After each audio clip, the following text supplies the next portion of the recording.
There's Rocksteady at King of the Pit TV. There's ROCKSTEADY, King of the Pit TV, signing in. Just listen to Mudhoney on request via the Patreon, via my man Gary S. He's been putting me onto some Seattle acts, he's been putting me onto some grungy acts, alright? I've never delved into grunge as deep as I have done prior to knowing this dude.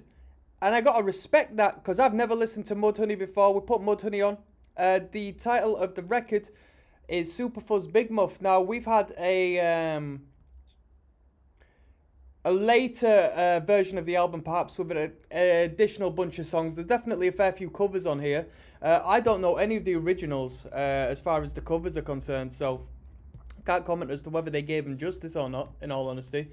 But overall, it was an interesting listen, and it was a new perspective to grunge, because we had fuzzy music. It's the first fuzzy band I've heard in the grunge sector.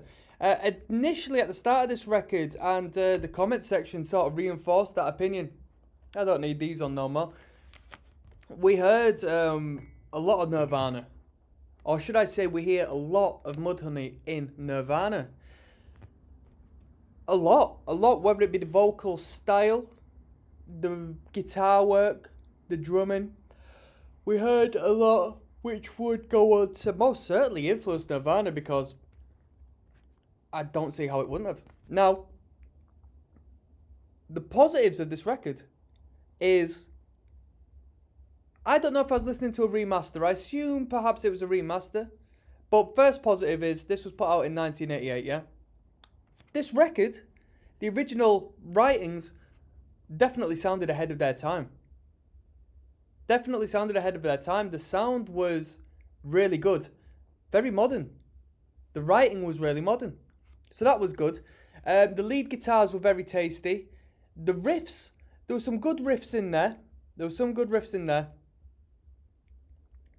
some great bridge sections in the songs. I don't normally refer to these because the bridge section tends to be a bit hit and miss, and it just tends to be something that has to exist to break the song up. But this band had a knack for putting together a great bridge section, which you don't come across so often, and you have to write songs, you know, in a particular structure and abide by that for it to essentially really play the role of a bridge section well. And evidently, this band did that really well. What else did we have? I picked up maybe about halfway through. We've listened to the band Green River. Was it Green River?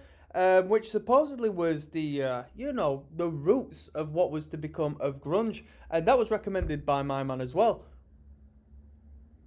Surely it was the same frontman of both bands.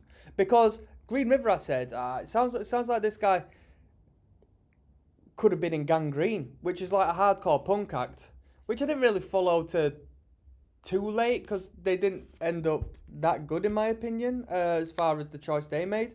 But their initial effort, a record called Preschool, is fucking raging. That's really good hardcore punk. But they went on to do a little more of a rock and roll influence bit, and that's where I heard this vocal come out. And then I heard Mudhoney, and it came to mind again, bloody hell, all of these frontmen are sounding like... And then I thought, oh wow, no, he's come from Green River into Mudhoney. So that was cool. Negatives, I feel that the producer must have been a guitarist, because this is a very guitar-driven band first and foremost, so it's understandable, but the drumming, production wasn't given much justice. There wasn't much pop to the drums. There wasn't a great production on the drums, in my opinion. It was clear, there was clarity, but... You know, I think in comparison to the guitar work and even the vocals, the drummer was left out. Alright. Few covers on here. Me personally, I feel a band isn't great if they're relying on recording too many covers. You know, when I say great, I mean great, fantastic, amazing. You know what I mean? Like Michael Jackson putting a record out and 3 or 4 of the tunes being covers. Now, this is an expanded record, I believe, so the covers might not have been on the original, which is completely understandable. And, you know, I mean, even Nirvana were doing plenty of covers, but they tended to keep it off of their LPs, from what I've discovered. So, you know what I mean, that makes complete sense, keep it to the originals. Rating-wise,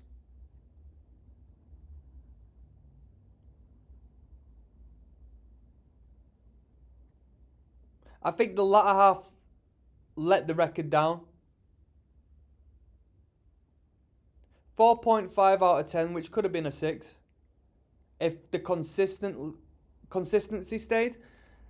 The first track in particular really tickled my pickle, and then we moved on to a tune entitled You Got It, Keep It Out of My Face, which I felt was a revision of that same energy and attitude. The whole rock and roll, sexy, sleazy, dirty stuff.